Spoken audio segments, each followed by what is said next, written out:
Hey everyone, and welcome back to Practically Zero Waste, a podcast for making zero waste living as practical as possible.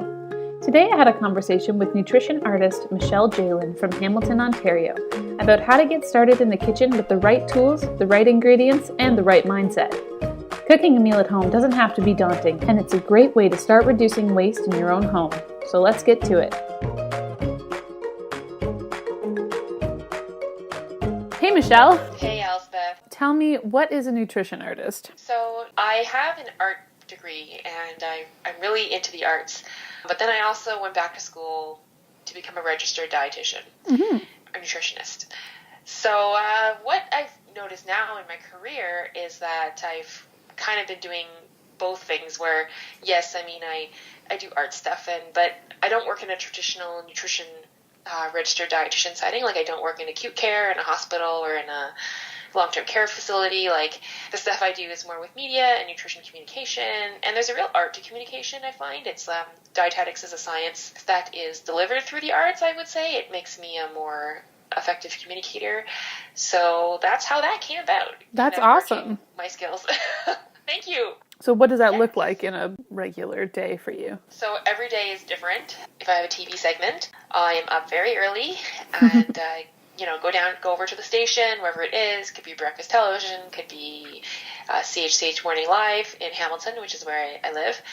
And usually, I got to set everything up. A segment goes, let's say a segment is like 5 minutes long. It goes by so quickly before I know it, I'm heading home. Wow. To clean up. After to clean up and everything. And then usually I would get on my other projects. So that's if I have TV in the morning. Other days too, if I have a networking event later on in the day, then the day would start later. It's never really the same every day, which is why I think I enjoy it and I keep doing it. That is like a typical day, which I guess is not so typical. Wow, that's awesome. So it could be like a pretty big variety. So you said you still work with clients individually. What does that look like? Usually my clients are companies that want to consult because they want to work on a new product that is healthier. Let's say they have a product right now that's not really the healthiest version and they want to, remake it or rejig it to make it like healthier for the consumer, which is what a lot of consumers want these days. So I would consult with them and talk to them about what they want and what they're looking for. That's kind of like the recipe development side of the stuff I do. But it could also be like a client that they want me to talk about maybe a healthy product on television. It could also be like an editor. The editor says, right. Okay, you're writing this article for whatever, and this is what I want, and this is the word count. And I'm like, okay, so that's what I mean when I say like meetings or conference calls. And so is that kind of the main focus, is just healthy eating, or is it healthy lifestyle? Is it healthy mind? I find also when people talk about health, they want it to be more holistic. And when I say holistic, it means it's not just the healthy eating. Mm-hmm. I mostly speak towards healthy eating, but a lot of times other stuff comes into play too. So when I used to do more one-on-one clients, a lot of them would always, I feel tired later on in the day and this is why I'm snacking because I feel like I don't have energy. And then we'd end up talking about sleep. They say, well, I realize too that I don't sleep very much. And if you don't get enough rest too, your body's more likely to crave carbohydrates to keep yourself awake and going. So we end up talking more about that other stuff. I mean, nothing ever happens just in a vacuum. Yeah. So kind of a bit of everything. Absolutely, yeah. Human beings are this big interconnected mess of superhighways that need all of these different things, and they're all connected. And lack of sleep, healthy eating, and too much screen time, lack of activity, all of them are connected. So where did your motivation come from for eating well or eating healthy? Elspeth, I wasn't always like this. I was like a nerdy art student, and all I ate was pizza, and I just wanted to paint. Pizza, so good.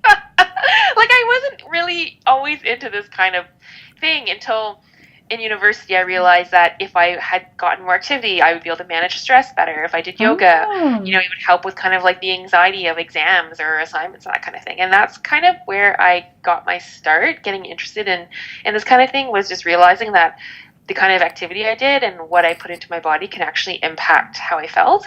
Wow. And so that's how I got started being into this. I love that because, sorry, I'm eating while we're talking about food. That's fine. It's not a good thing to be doing when you're recording a podcast. Sorry. It's okay. Okay. It's one of the things I love about Elspeth is that she's just you're just so authentic. You're just this is what I'm doing, and it's just happening. Whatever.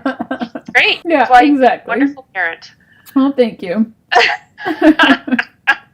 Yeah, so people who are interested in this kind of lifestyle, I'm just thinking of our listeners here who are going to be starting to think about, is nutrition something that I have to incorporate into my life too? We talked about interconnectivity already, and so healthy eating, healthy living helps manage stress, helps you to sleep better, helps you to kind of slow down and live more mindfully. All of those things are connected, and so I think that that is something that could easily be incorporated into a lifestyle that is focusing on eco-friendly living. Yes, eco-friendly living and nutrition, those things actually go quite hand in hand. And I don't think a lot of people, maybe they may not think about that right away.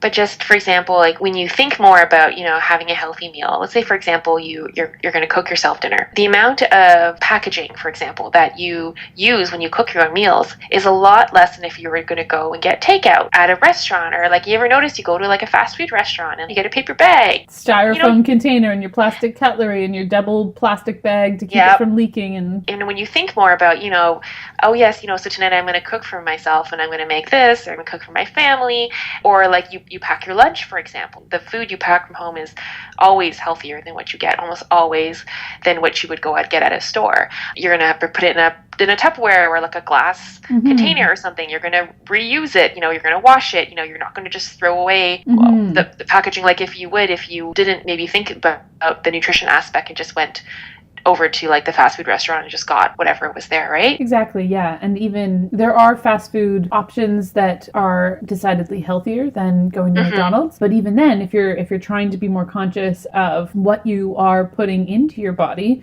yes, you can make that choice to go to Freshie or whatever, the Whole Foods takeout counter or something like that. But you can also be totally in control of what you're putting in your body by starting with fresh ingredients at your own house. That's correct. Do you make a lot of things from scratch, or how do you like to cook? So I try to. Now, realistically, I know that sometimes I'm busy and I don't really have time to maybe cook my fresh vegetables from scratch. Maybe one day I'll use like, my frozen vegetables or whatnot, which is still, it comes in a bag, But it's very realistic and very approachable for people who are just starting off. So go on.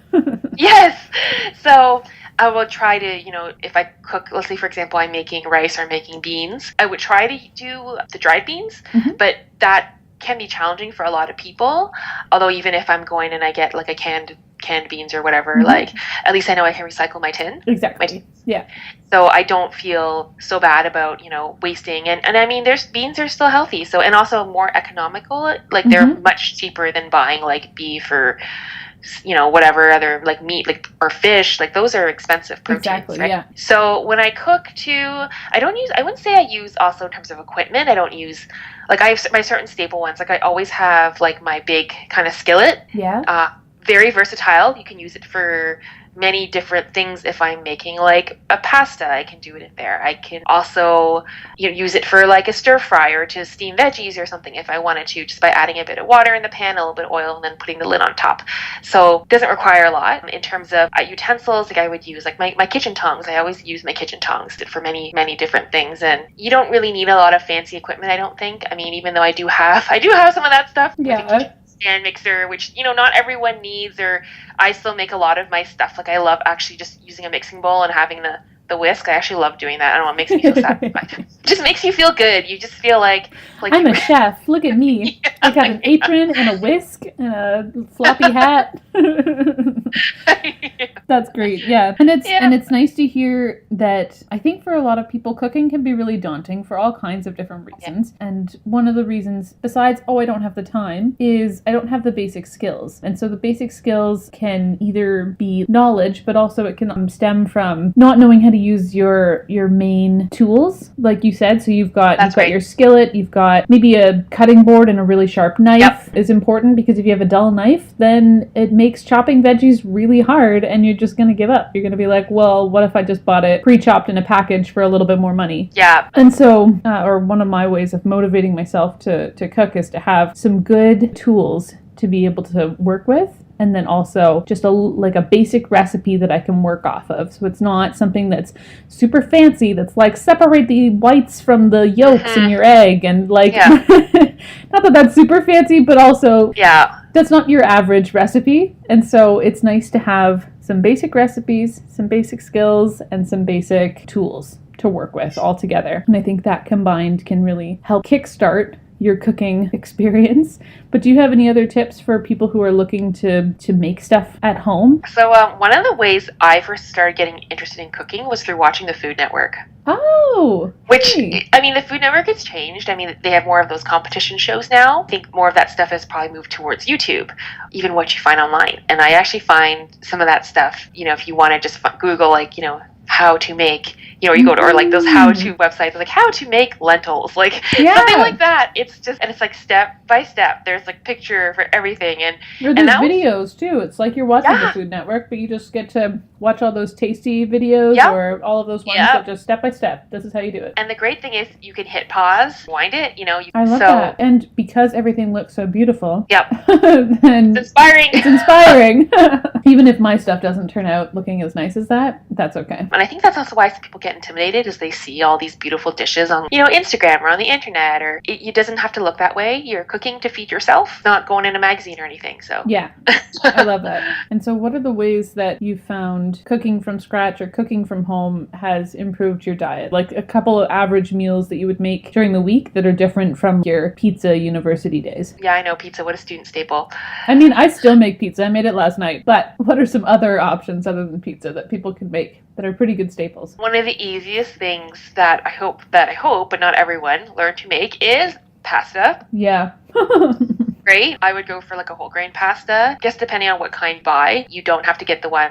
They can come in cardboard and you can recycle it after, and it makes you feel better. But that's one of the really easy ways to get started. I think also just a bit of some things that you can to make something healthier is having some knife skills, like in terms of chopping vegetables and stuff, and kind of knowing everything just kind of has to be about the same size so that it all cooks around at the same time.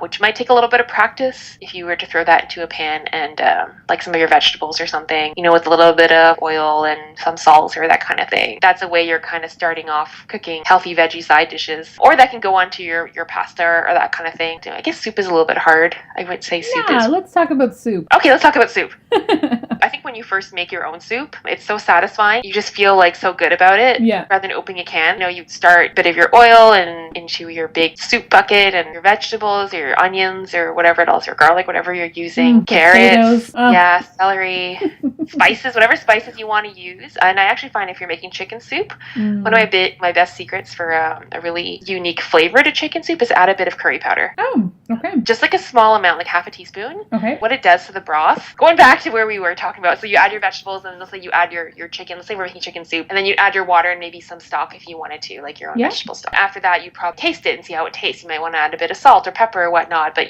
I would add a little bit of curry powder, and I find it actually really enhances the flavor and makes it different. That sounds awesome. And as far as going package free goes, with all of these options here, so far we have talked about a lot of fresh veggies. Veggies are usually one of the easiest things to get package free in a grocery store. Your onions, your celery, your carrots, your potatoes, all those different things. Meat is a little bit trickier. So if you were to go for a meatless chicken soup option, if you wanted to go package free, you could look at places like a Bulk Barn or any sort of bulk dry goods store. And they often sell powdered chicken or vegetable stock. And so you would just put in a heaping teaspoon of that with a cup of boiling water, and that equals a cup of stock. You can also get like actual soup mixes that are already pre-made, and you just put those on the stove. But they also sell lentils, and they also sell pasta. So you mentioned whole grain pasta, but you can also get things like black bean pasta, chickpea pasta, and some wheat-free pastas as well.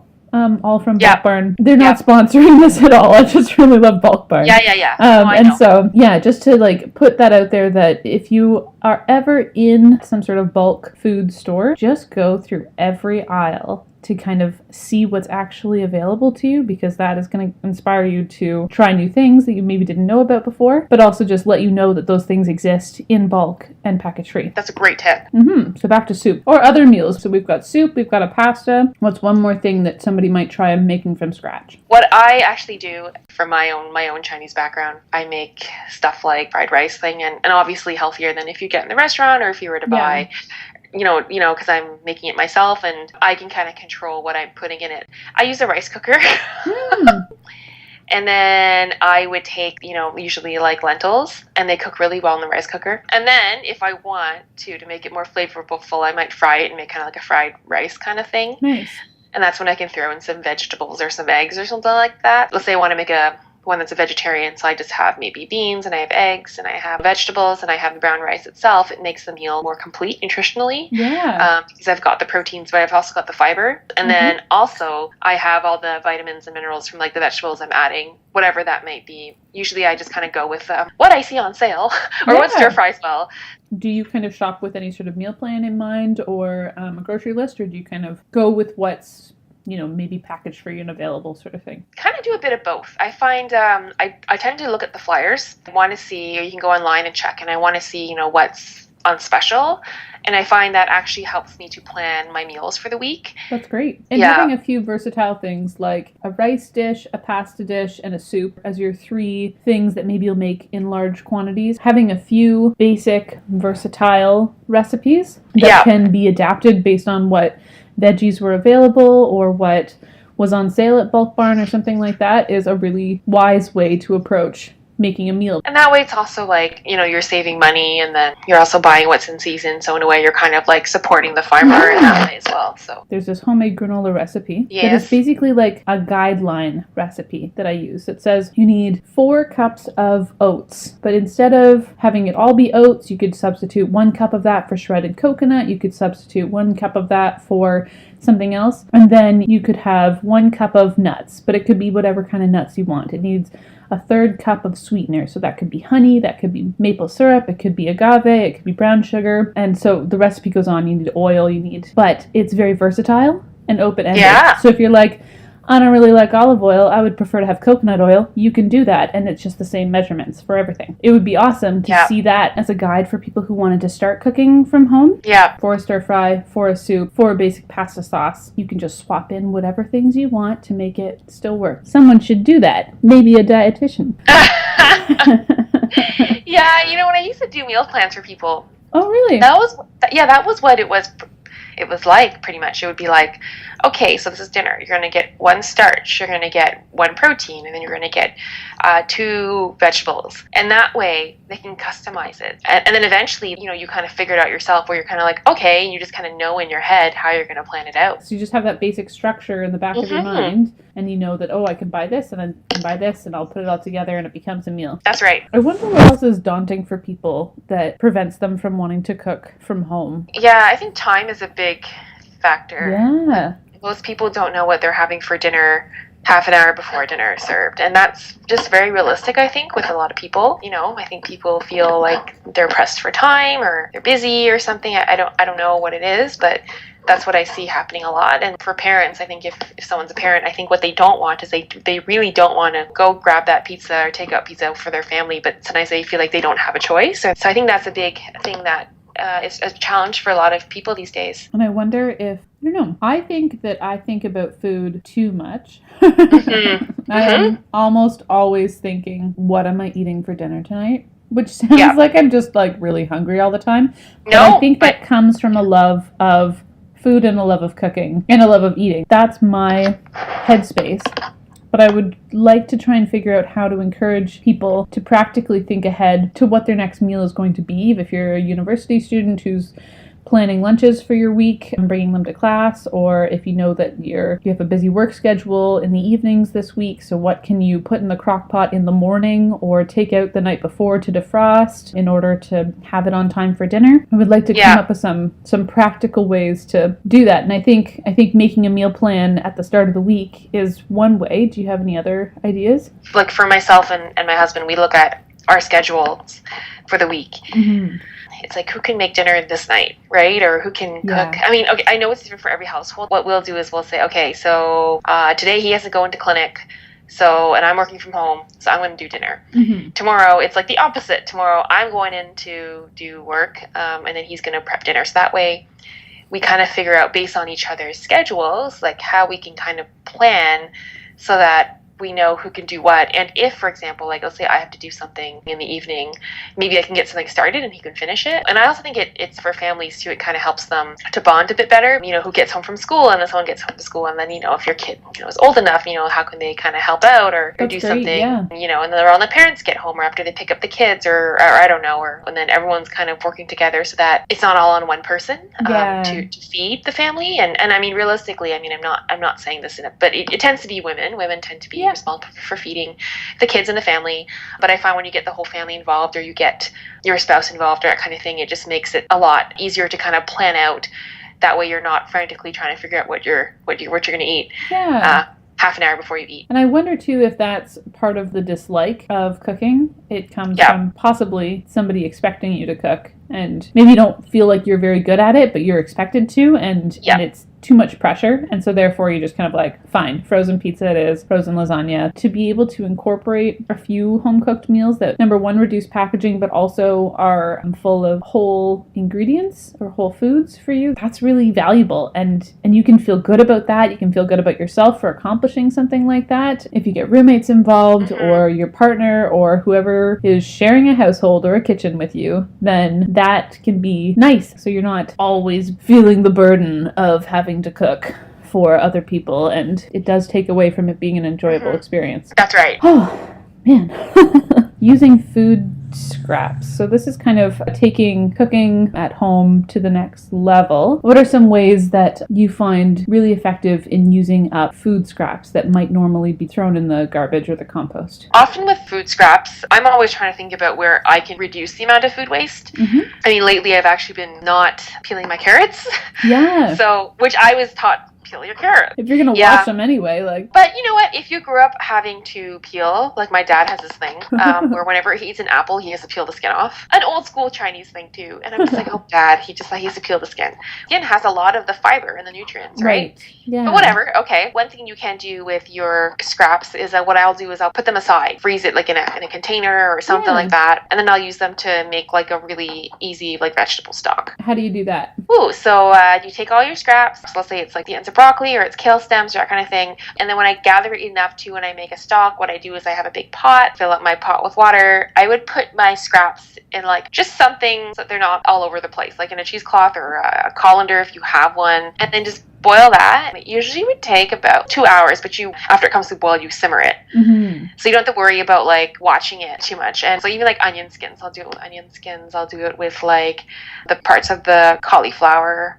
If you did peel your carrots or even chopping the ends of those off, or if you have even potato peelings, or I mean, like you said, you could just eat all of those skins when you're eating whatever you've chopped up. But the ends of carrots, the ends of onions, celery. For sure. And I mean, even with things like broccoli, like sometimes some people only eat the florets. I eat the stem part. I actually really like the stem part. Yeah. What I would do is I just chop it and I peel the skin off of it. I can understand it can be really hard.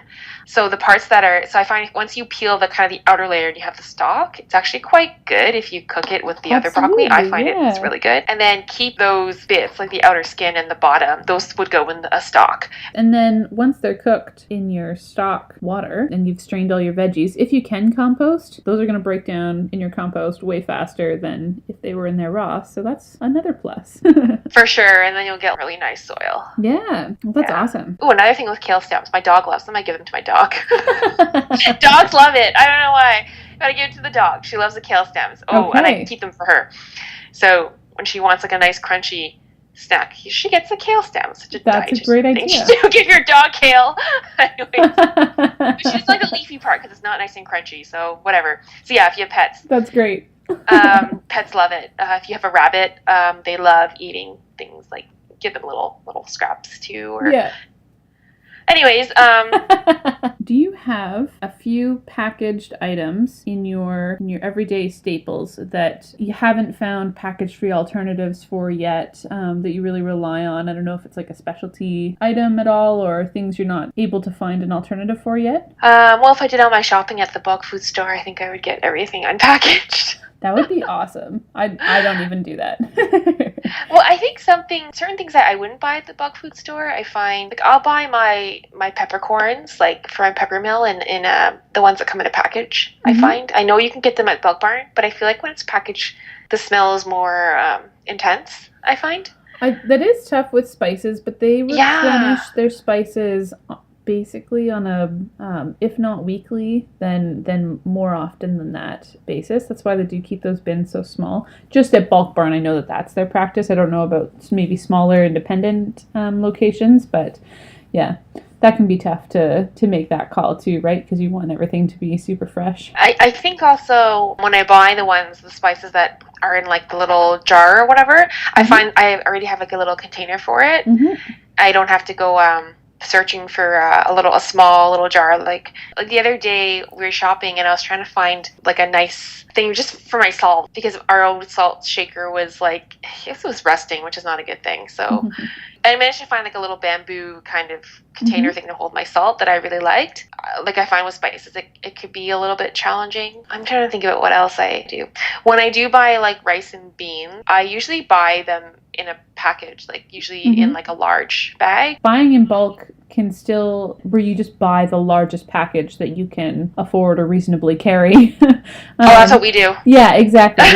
Instead of always having to make, a separate trip maybe to the bulk store or something, some people find that really challenging. The other option is to just buy in bulk packaging wise. Just like what you're saying, you buy the biggest bag of rice and that will last you a really long time and also will be less packaging than if you bought 6 small bags of rice versus 1 big bag of rice. That's right, yeah. That's good. So sometimes it's really hard to motivate friends and family to adopt the same healthy eating lifestyle and the same kind of package-free lifestyle. That's usually hardest with the people who are in your own home. Have you faced that at all? And what kind of tactics do you have for encouraging family and friends to make that change? So I think it's a kind of a two-way thing. And yes, part of it is talking about healthy eating and that kind of thing and making it relevant to them. If cost is one of the big reasons how expensive it is, let's say you're someone who's really on a budget, you're trying to save money, it's like, well, eating more nutritious food. And by that, I don't mean buying the $20 salad at the restaurant. Yeah. Preparing things on your own will not only be healthier for you, but also help you save money.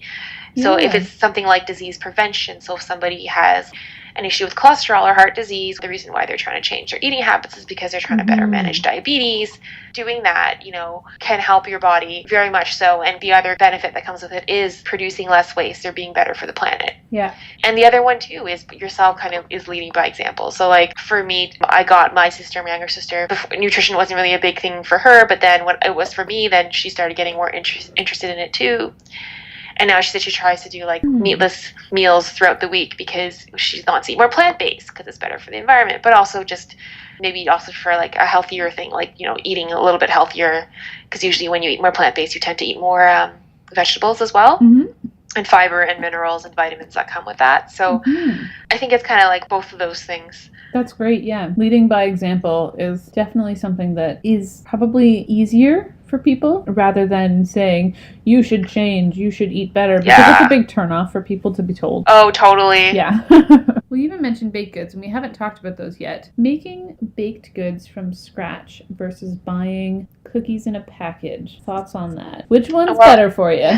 I always think of a lot of, for example, cookies, like, unless they're like healthy breakfast cookies or something, or cookies that, taste like cardboard. I don't know. To me, it's almost always a treat. You can buy a store-bought cookie and make your own, and the calories and the nutrient breakdown would probably be about the same. However, there's a difference.